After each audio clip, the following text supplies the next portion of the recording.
और 2 साल जब मुझे पूरे हो गए थे इस इंडस्ट्री में, मैं एक ऐसे दोराहे पे आके खड़ा हो गया था जहाँ एक मन मेरा ये करता था कि मैं इसको छोड़ दूँ, कुछ होगा नहीं, और एक मन ये करता था कि मुझे प्रयास करना चाहिए।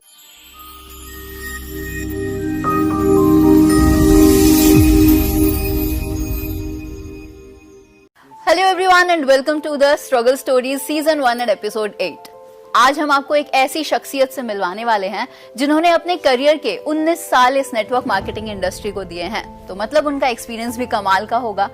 हमारी स्ट्रगल स्टोरीज लाने का मेन मतलब हमारा यही रहता है कि लोगों की सक्सेस स्टोरीज तो सभी सुनते हैं, लेकिन उनके पीछे के स्ट्रगल के बारे में कोई नहीं जानता। तो चलिए आज हम मिलकर स्वागत करते हैं एक ऐसे व्यक्ति का जो बहुत ज्यादा एम्बिशियस होने के साथ साथ बहुत ज्यादा पेशेंस भी रखते हैं। उनके अंदर कमाल की लीडरशिप क्वालिटीज हैं। तो चलिए ज्यादा समय ना लगाते हुए मिलकर स्वागत करते हैं श्रीमान सुरेंद्र वत्स जी का। तो सर, आपका बहुत बहुत स्वागत है हमारे स्ट्रगल स्टोरीज के इस एपिसोड में।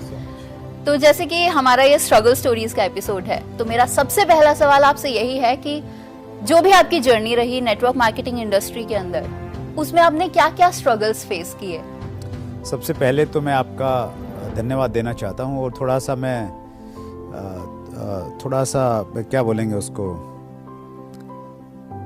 मैं थोड़ा सा घबराया वहाँ बैठा हुआ हूँ, क्योंकि मेरी यहाँ बैठने की आदत नहीं है। क्वेश्चन पूछने की आदत है, वो बड़ा आसान है पूछना। आप बहुत अच्छा काम कर रहे हो अपने चैनल के थ्रू, और स्पेशली डायरेक्ट सेलिंग को लेके जो आपने अभी नया सीजन स्टार्ट किया है वो बहुत यूज़फुल है। मैंने बहुत सारी वीडियो देखी। जहाँ तक आपका प्रश्न है मेरे स्ट्रगल के बारे में, स्पेशली डायरेक्ट सेलिंग का जो स्ट्रगल है, मैं 2001 से इस इंडस्ट्री का पार्ट हूँ, और शुरुआत के जो 2 साल थे वो एक अलग तरह का स्ट्रगल था। और 2 साल जब मुझे पूरे हो गए थे इस इंडस्ट्री में, मैं एक ऐसे दोराहे पे आके खड़ा हो गया था जहाँ एक मन मेरा ये करता था कि मैं इसको छोड़ दूँ, कुछ होगा नहीं, और एक मन ये करता था कि मुझे प्रयास करना चाहिए।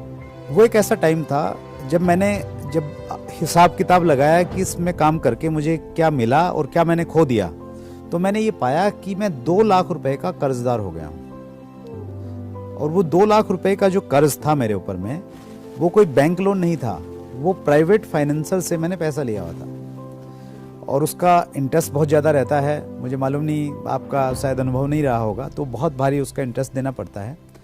और जब मैं सोचता था कि इसका मैंने इंटरेस्ट देना है और ये मैं कैसे चुकाऊंगा, और सबसे डरावनी बात ये थी कि वो मैंने अपने पेरेंट्स को बताया नहीं था, पिताजी को नहीं बताया था कि मैंने ऐसा किसी से पैसा लिया हुआ है, क्योंकि वो जानते नहीं थे इसके बारे में, और यही कहते थे ऐसे फालतू लगा रहता है, कुछ अपने काम पे ध्यान रख। तो वो एक ऐसा टाइम था जब मैं छोड़ भी सकता था, और मैंने किया तो सही। तो मैं ऊपर वाले का थैंकफुल रहता हूँ हमेशा कि उसने मुझे लगे रहने का, डटे रहने का निर्णय देने में मेरी सहायता की। और ऐसे आज बहुत सारे लोग हैं डायरेक्ट सेलिंग इंडस्ट्री में, वो इस दौर से गुजरते हैं, उनकी ज़िंदगी में ये दौर आता है, और कई लोगों की ज़िंदगी में तो बहुत बार आता है, जब ऐसे दोराहे पे होते हैं कि अब मैं छोड़ दूँ, आगे करूँ, क्या करूँ। तो ऐसी स्थिति में रहते हैं। तो उन सबसे मैं ये कहना चाहता हूँ कि अगर आप एक सही कंपनी में हैं, आपकी कंपनी गाइडलाइन को फॉलो कर रही है, प्रोडक्ट उसका सही है, प्लान ठीक ठाक है, अच्छी लीडरशिप है, तो आप छोड़िए मत, पेशेंस रखिए। मैंने पेशेंस रखा। 2 साल के बाद में चीज़ें ठीक होने लगी। जो नेटवर्क मैंने बनाया था, जो मैंने मेहनत की थी 2 साल की, उसका आउटपुट मुझे उसके बाद में मिलना स्टार्ट हुआ।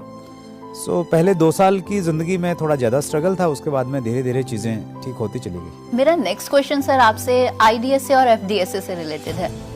IDSA और FDSA, इन दोनों का नाम हमने बहुत बार सुना है, ये क्या काम करती हैं इसके बारे में भी सुना है। आपकी नज़र में इन दोनों की क्या जगह है और कितना इनका इफेक्ट पड़ता है किसी भी डायरेक्ट सेलर के लिए या किसी भी कंपनी के लिए, कितनी ज़रूरी है ये सब? बहुत महत्वपूर्ण प्रश्न पूछा है दिव्या जी आपने, और जो लोग इस इंडस्ट्री से जुड़े हैं उनको ज़रूर इसकी जानकारी होनी चाहिए। IDSA Indian direct selling association और FDSA federation of direct selling association, ये 2 एसोसिएशंस हैं जो इंडस्ट्री की बात को सरकार के सामने रखती है। इन दोनों एसोसिएशन में कुछ कंपनियां जुड़ी हुई हैं, और सबसे अच्छी बात मुझे ये लगती है कि एसोसिएशंस की अपनी गाइडलाइंस हैं, अपने रूल एंड रेगुलेशन है, अपना डिसिप्लिन है। तो जो कंपनी एसोसिएशन का पार्ट बनेगी उसके लिए मैंडेटरी है कि उन रूल्स को फॉलो करना। तो एक तो ये बात है कि मैं अगर अकेला हूँ तो मैं आज़ाद हूँ, मैं गलतियाँ भी कर सकता हूँ, कुछ भी कर सकता हूँ। लेकिन जब मैं किसी एसोसिएशन का पार्ट बन गया, किसी ग्रुप का पार्ट बन गया, तो फिर मैं ज़्यादा आज़ादी नहीं कर सकता, ज़्यादा गलतियाँ शायद नहीं करूँगा। मैं गलतियाँ तभी तो करते हैं ना जब फ्रीडम ज़्यादा रहती है, और जब डिसिप्लिन रहता है तो फिर गलतियाँ कम हो जाती हैं। तो अगर कोई कंपनी एसोसिएशंस का पार्ट बन जाती है तो संभावना कम है कि वो गलतियाँ कम करेगी, और डिस्ट्रीब्यूटर्स के लिए भी वो एक अच्छा है कि वो कंपनी की प्रोफाइल में वो चीज़ ऐड होती है। तो दोनों एसोसिएशंस हैं, बहुत अच्छा काम कर रही हैं। गवर्नमेंट ने अगर कुछ भी नियम बनाना है, कानून बनाना है, तो उसको इनपुट तो लेना पड़ेगा ना, तो वो किससे लेगी? वो एसोसिएशन से ही लेती है। हमेशा ही ऐसा होता है। अगर कोई ज्वेलर्स की एसोसिएशन है, तो अगर गवर्नमेंट ने ज्वेलर्स के ऊपर में कुछ नियम कानून बनाने हैं, कुछ बदलाव करने हैं, तो एसोसिएशन के लोगों को बुलाती है। तो वो हर जगह रहता है, हर डिपार्टमेंट में रहता है। कोई कंपनी है, उसकी एक एसोसिएशन है, तो उसी प्रकार से ये एसोसिएशन काम करती हैं और बहुत अच्छे से काम कर रहे हैं। सर, वैसे देखा गया ये जो एसोसिएशंस हैं ये ऑटोनॉमस बॉडीज हैं, ये गवर्नमेंट की नहीं है। तो क्या हर एक डायरेक्ट सेलिंग कंपनी के लिए जरूरी है कि उनको उनका मेंबर होना चाहिए? जी बिल्कुल जरूरी नहीं है, कोई कंडीशन नहीं है कि मेंबर होना चाहिए, लेकिन मेंबर हो तो उसका एक बेनिफिट रहता है कि वो डिसिप्लिन में रहते हैं और उनकी प्रोफाइल में भी एक चीज़ ऐड हो जाती है। वो एक पॉजिटिव साइन जाता है। बहुत पॉजिटिव साइन है। स्पेशली देखिए, अगर आज के टाइम पे डायरेक्ट सेलिंग में हज़ारों कंपनियां हैं, और उन हज़ारों कंपनियों में ज़्यादातर कंपनियां जो हैं वो सही तरीके से काम नहीं कर रही हैं। अब जब बहुत सारी गलत चीज़ें हैं और कुछ अच्छी चीज़ें कम हैं, मतलब हमने खेत बनाया और खेत में हमने फसल लगाई, और हुआ ये कि जो घास फूस था, खरपतवार था, वो तो ज़्यादा हो गया और फसल कम रह गई, तो फसल ढूंढने में दिक्कत आएगी। तो ऐसी स्थिति में अगर हमें ये ढूंढना है कि सही कंपनी कौन सी है, तो बड़ा कन्फ्यूज़न है। तो अगर कोई कंपनी गाइडलाइन, कोई कंपनी एसोसिएशन को फॉलो कर रही है, एसोसिएशन की मेंबर है, तो थोड़ा सा आसान हो जाएगा देखना कि भाई एसोसिएशन की मेंबर है, तो इसका मतलब यहाँ पे चीज़ें ठीक ठाक होंगी, ऐसी संभावना बनती है कि एटलीस्ट ये तो गाइडलाइंस को फॉलो कर रहे होंगे। वैसे देखा गया है कि हमारी ये नेटवर्क मार्केटिंग इंडस्ट्री बहुत सारे रीजंस की वजह से बदनाम है। अब वो रीजन बहुत सारे हैं, मतलब उसको काउंट नहीं किया जा सकता। इसमें बीच में बहुत सारी ऐसी कंपनीज है जो आए, जो चले गए, जिनके ऊपर चिट फंड कंपनीज का टैग भी लगा। तो आप ऐसी क्या नसीहत व्यूअर्स को देना चाहेंगे जो उनके आज नहीं तो कल कभी ना कभी जरूर काम आए? बहुत अच्छा प्रश्न किया दिव्या जी, ये मेरे बहुत दिल के बहुत नज़दीक है, और मैं जब भी मौका मिलता है मैं इस पर बात करने का प्रयास करता हूँ। दो शब्द हैं अंग्रेजी में, ग्रीड और एम्बिशन। ग्रीड नहीं होना चाहिए। जो लोग मनी सर्कुलेशन की कंपनियां लेके आते हैं और जो लोग उनमें जुड़ते हैं, तो दोनों में कहीं ना कहीं ग्रीड का जो पार्ट है वो ज़्यादा होता है, लालच होता है, और वो ग्रीडीनेस जो है वो इंडस्ट्री को खराब कर रही है। उसकी बजाय आपके अंदर एम्बिशन होना चाहिए कि मुझे कुछ बड़ा करना है, मेरे बड़े ड्रीम हैं, गाड़ी लेनी, बंगला लेनी, इतना इनकम जो भी आपने बनाए हुए हैं, लेकिन वो आप लालच के लिए नहीं हो। वो लालच में मत बह जाइए कि भाई चलो यहाँ पे मुझे मालूम है कि गलत हो रहा है, जो कंपनी जितना वायदा कर रही है देने की वो संभव नहीं है, लेकिन फिर भी लालच की वजह से मैं चला जाता हूँ। तो मुझे ये लगना चाहिए कि मैं एम्बिशियस तो हूँ, लेकिन मैं गलत चीज़ों से, गलत काम से अपने ड्रीम को, अपने एम्बिशन को पूरा नहीं करूँगा। तो उसको समझना चाहिए। वैसे ये दोनों ही टर्म्स, ग्रीडीनेस और एम्बिशन, जिन लोगों के अंदर होता है उनके पास तो, मतलब जिनको इसके बीच में डिफरेंस पता है कि आपको एम्बिशियस होना जरूरी है लेकिन ग्रीडीनेस नहीं होनी चाहिए, और ईगोइस्टिक भी नहीं, जिन लोगों के बीच में ये सब चीजें क्लियर होती हैं वो लोग को सक्सेस जरूर मिलनी है। तो ये तो था अभी तक नेटवर्क मार्केटिंग का सवाल।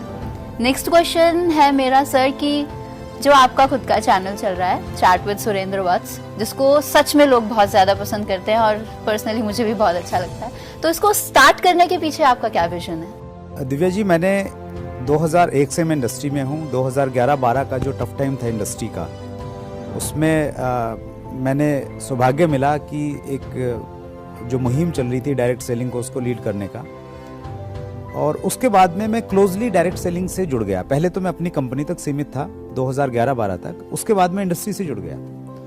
और इंडस्ट्री से जुड़ने के बाद में जब आप जाते हैं तो दो चीज़ें होती हैं कि या तो आप जानने के बाद में पीछे हट जाते हैं कि यार ये सबका काम है, मेरा अकेले का काम तो है नहीं, तो मैं क्यों करूं, या ये होता है कि आप जिम्मेवारी ले लेते हैं कि नहीं ये इम्पोर्टेंट काम है और मैंने इसकी जिम्मेवारी लेनी है।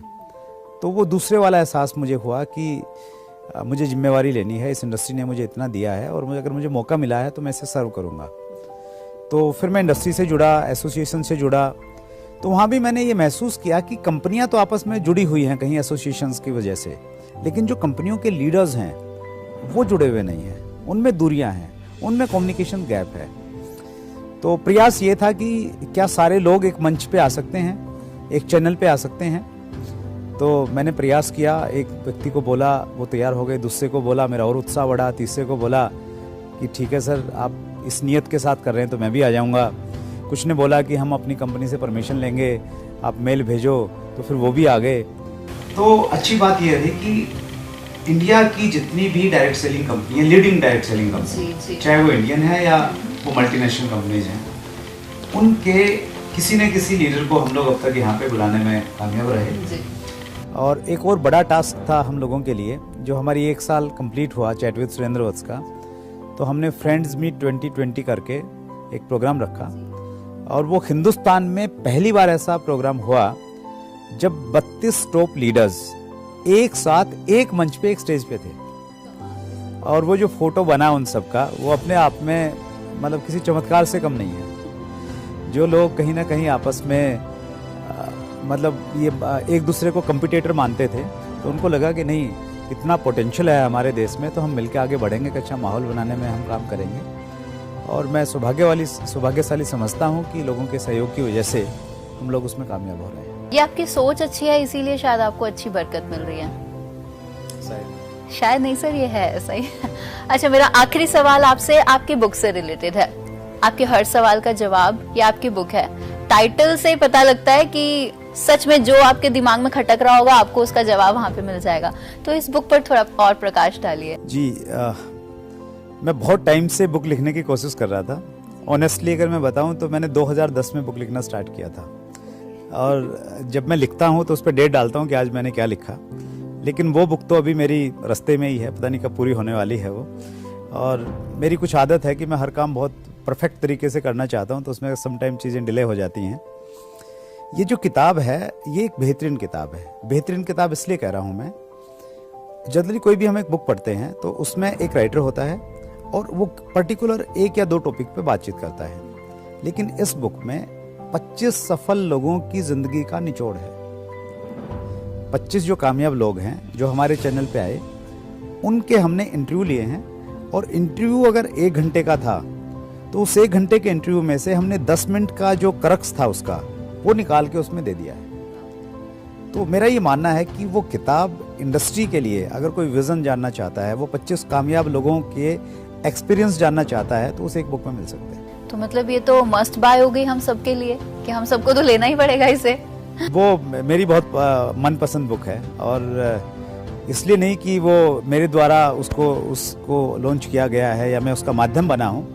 वास्तव में वो उतने कम पेजों में उतनी बड़ी एजुकेशन और कहीं नहीं मुझे देखने को मिलती नहीं है। कमाल की बात है कि आप इंडस्ट्री के लिए इतना कुछ कर रहे हैं, लेकिन फिर भी अपनी तारीफ अपने मुंह से कोई कर नहीं सकता। तो आज का हमारा सेशन यहीं खत्म होता है। अब हम आगे आने वाले सेशंस में आप सभी के लिए ऐसी कमाल की हस्तियों को लाते रहेंगे। तब तक के लिए अलविदा, जय हिंद।